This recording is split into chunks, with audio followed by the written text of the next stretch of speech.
Hey guys, and welcome to this week's webinar. So there's kind of two topics. They're a little bit interlinked. Some of the terminology will be different depending on which brand of smartwatch you wear. So I wear an Apple Watch, other brands are available.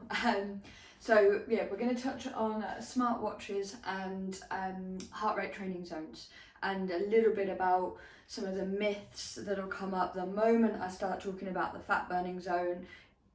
Some of you may immediately think it's the zone to end all zones, it's where you need to necessarily be, and that's not quite the case. But we're going to touch on a few things around smartwatches, watch tracking devices, some of the misconceptions with them, and then we're going to go through my pretty little graph. So I've got most of it in my head and obviously put a minimal amount on the board just to help go through things. So first thing I want to touch on is smartwatches. Let's just kind of almost, I guess if you weren't too interested in much of the data or some of the science that I'm about to share, and you were watching this to know whether you should invest, let's be honest now, if we're going for even a new brand of the Fitbit, if you're going to invest £100 or more in a smartwatch, do I think that it's justified? Do I think that it's a good purchase? And the answer is yes, for a number of reasons, more so than are listed on here. But just to name a few: accountability, the pedometer factor, the data that it gives you. I think that they are brilliant when understood and used for the correct reasons to manage and track the correct things. So what am I going to touch on when I'm talking about that? Well, we're going to finish with accountability, so I'm going to come back to that in a bit. Pedometer or steps tracker. The science on multiple tests with multiple different people across multiple spans of time with varying watches, whether it be Garmin, Apple, some of the Fitbits now as well. Generally speaking, if it uses GPS and it's got a GPS capability, therefore you don't need your phone and your watch knows where you are at any given point, the pedometer on the watch is going to be reasonably accurate. The data spread that came in, there was much of a muchness between, not much between any of the watches. So where it should have been about 10,000, most of them were either 9,750 or 10,200. So they're pretty good and pretty accurate at tracking steps. And tracking steps, you know, it's a tool that most coaches use in some way or another. I certainly use it. It's, you know, you'll all track things if on your sheets and things like that. I'm not getting you to track your steps for no rhyme or no reason. There's a reason behind me knowing how active you are on any given day or on a daily basis, rather than just in our sessions or just in your training sessions. So the step tracking factor on the watches is brilliant. And also data, you know, we're going to go over some of the inaccuracies with the data and some of the misleading parts that may come in with the data. But now more than ever, you can kind of quickly get a rough idea as to what your heart rate is with most of these watches. I can literally click here, go to the heart rate app. 7 minutes ago it was 76 beats per minute. Now that I'm talking in front of the camera and a little bit nervous, it's re-measured out at 86 beats per minute. Okay, so, and that's tracking right now as we speak. So data, how accurate is that? It's on my wrist. We'll go over that in a second. But I've got my steps, I've got my data, I've got my music, I've got messages if I want it, I've got the ability to use a stopwatch, I've got the ability to use a timer, I've got the ability to track my workout, whether I want to go through the Apple settings for that or whether I want to go through Strava for that. I've got Google Maps, I've got my calendar, I've got all sorts on there. But the fact is that some of the data that it gives us may be slightly inaccurate, and let's just put that straight out there now: heart rate and calories burn. But what it does allow me to do is when I get my watch, take it out of my box, it's a nice shiny box, I can tell it my age, 29, tell it my gender, female, I can tell it my height, 5'7", I can tell it my weight, 65 kilos, and it will kind of work out, if you go back to one of our earliest webinars, my BMR, my basal metabolic rate, within the health app, within either my phone or the watch. So it will know that complete rest, this is the calories that I'm going to burn, give or take. And then I can set like a calorie target that I want to hit. So I say active calories, I don't know, I want 500 a day, and then I can work towards that. Now, those calories might not be entirely accurate, but what I'm working towards is 500 active calories per day on top of the 1,700 I spend breathing, talking, and just being generally alive. And I've got data to work towards, just like I can see my steps, I can see past workouts, I can log workouts. And data in itself is motivating. Data in itself brings me right back to the key thing that I love about the watch is it's accountable. Every now and again mine will buzz and tell me to get up, tell me that I need to move. I can quickly glance at my steps. It's on there for my workouts. I can see progress, I can see trends. I get awards for hitting my movement streak. Like I think I've hit my active calorie burn for something like 3.5 months in a row, every single day of every single month. So now I'm kind of like, I just need to make sure that it tracks 500 of something every single day. So it boosts accountability massively and gives us some data that we can normalise within our own lives. Because at the end of the day, even if it's slightly inaccurate, if you wear it every day, you perform those habits every day, you hit those trends week in, week out, we're building a base of slightly inaccurate but well-tracked information. Coming across to this side, the reason I've got an X next to heart rate measures isn't because you shouldn't necessarily trust what it says on your wrist. It's that we all know, in terms of measuring our heart rate, the two best places to go are our neck, and in terms of wearing kit to know what's going on, it would be putting a heart rate monitor around underneath where your sports bra sits. That's going to give you a more accurate read on your heart rate. It's as simple as that. I'm not saying don't trust it whatsoever. I'm saying it's probably the third best option for where we want to measure from. Calorie tracking. This is the slightly dangerous part. I'm going to use the word dangerous loosely because I'm hoping by now, watching all of the videos, working with me now for 4-ish months for some of you, and 8 weeks for others, or 6 weeks for others, you should know that tracking calories in any way, shape or form is never 100% accurate. And when we're tracking it with our watch, that accuracy drops again. So they did a large study on the Apple Watch, 10,000 participants, and the mean kind of average that the watch was tracking calorie expenditure at incorrectly when put against a science lab tracked experiment was about 30%. So if you're going by, you're setting your workout and then you're like, right, my workout was 600 calories. And the danger is you're then thinking about eating back, which none of you should be, but you're thinking about eating back. Let's go general population here. Cool, I've got 600 calories I could eat back, or I could just eat back 300 of them and then I'm still 300 down. Actually, that 600 calorie workout could be 850 to 900, chances are it won't be, or could be 300. If it's a strength workout, that's a bit more likely, okay? So calorie tracking in itself on the watch, let's go with, again, this number is off the back of my head considering we've got Garmin's, we've got Fitbits, we've got Apple, we've got everything in between. Go with it's about 70% accurate. So I set mine at 500 a day for active calories burn. Most of the time I'm considerably above that, but I know that I'm burning an amount of calories over within that range. So if I get to 500, chances are I'm probably a bit north of that already anyway, and then I just keep on going north of that. And it just links me back into accountability, but it's not a number that I want you to be looking at and going, well, Beth's making me eat 1,800 calories. My workout says I've burnt 600 calories. So surely that means I've got 2,400 calories to stay the same. Or 2,000 calories and I'm 400 down. This is where MyFitnessPal especially, and somewhat watches will suggest kind of like eating back your calories. That's not what we're looking to do here.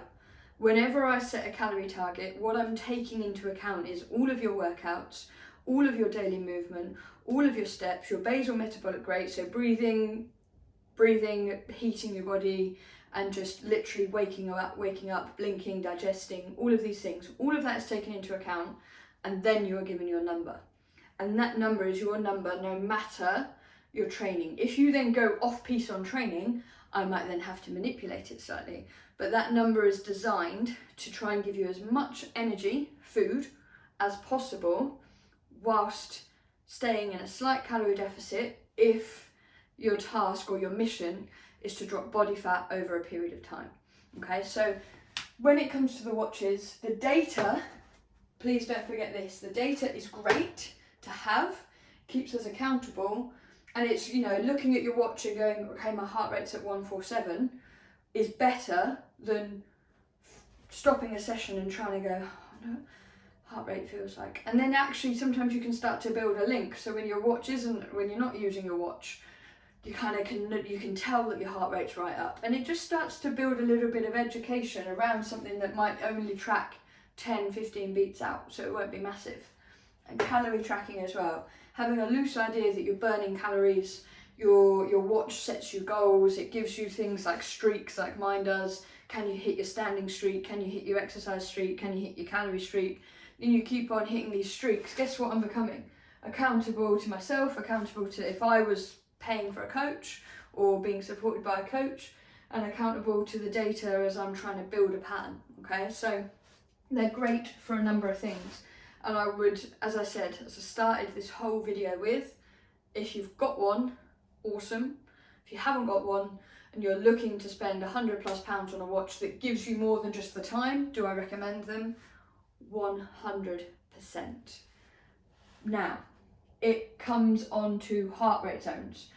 Depending on your watch, they may be spoken about differently, but we're also just going to discuss them in kind of generalized terms. And what we're talking about when it comes to heart rate zones is there's varying zones that your heart will beat at within exercise, and various physiological demands then placed on the body at that given time.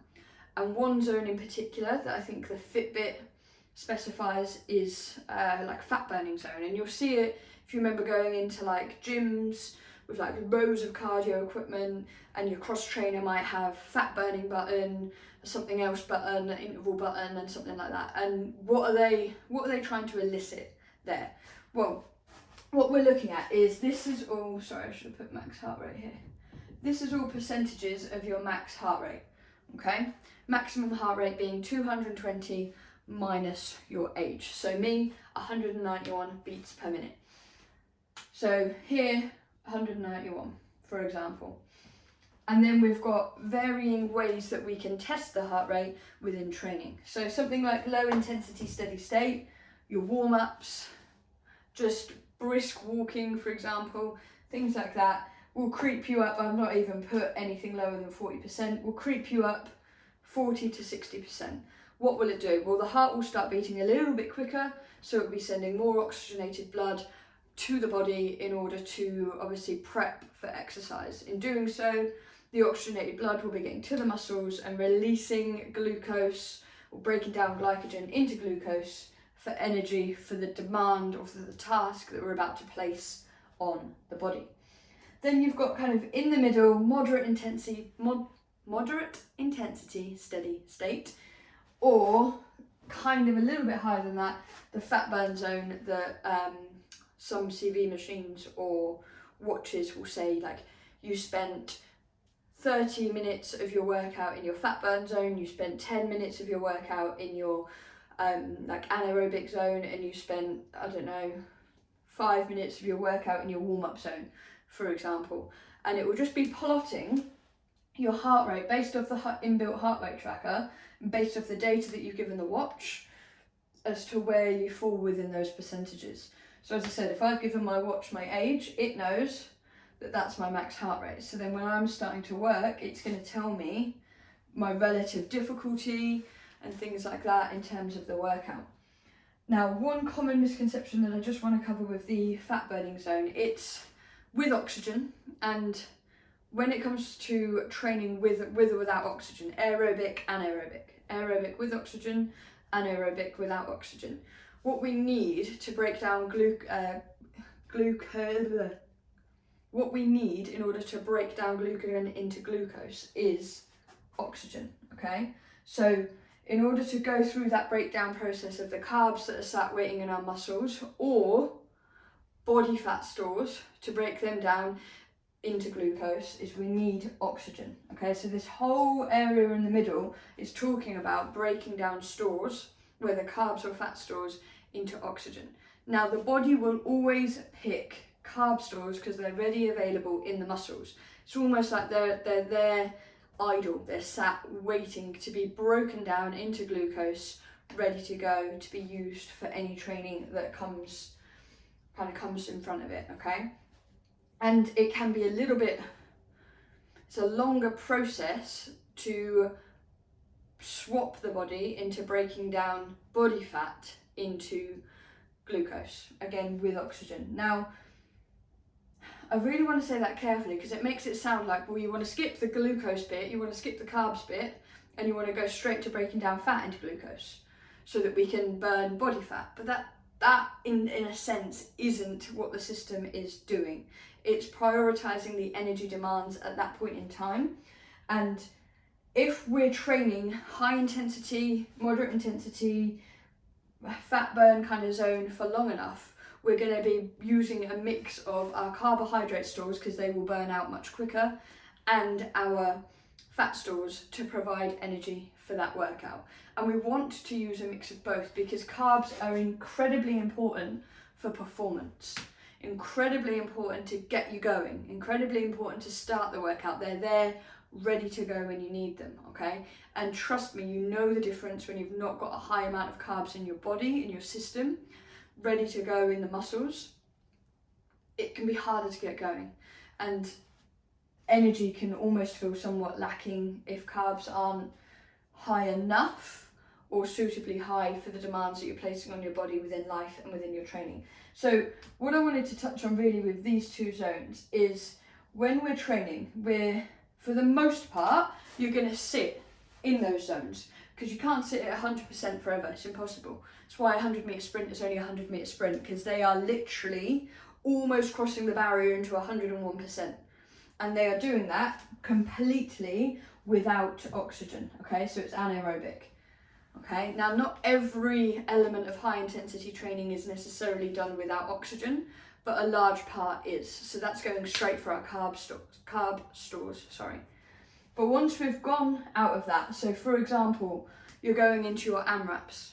Your AMRAPs are the last part of your session. They're your finishers. We're finishing up carb stores there. We're taking a bunch of this out in carb stores, okay? Then we've still got 6 minutes left of our AMRAP. So our pace might drop a little by then, but we're coming across these two zones and we're literally going carbs, fats, find me some of something, break it down, I need some oxygen, I need to grab some air, keep it going, break it down, get me glucose from somewhere. And this is where we're then going to be burning those calories, energy, whether it's from body fat stores or from body carbohydrate stores, and using them as breaking them down as quickly and as efficiently as possible, in which case carb stores are quicker if we've still got some left, to form energy to keep us going through those AMRAP finishes, EMOM finishes, short, sharp intervals, whatever we've got in our session. What I wanted to stress with heart rate zones is you will spend all of your session ticking each of these boxes at some point, unless you're going nowhere near a higher intensity element. And that's not to say every high intensity element goes right up to 100%. There's a lot of play in here, and there's a lot we can do within there.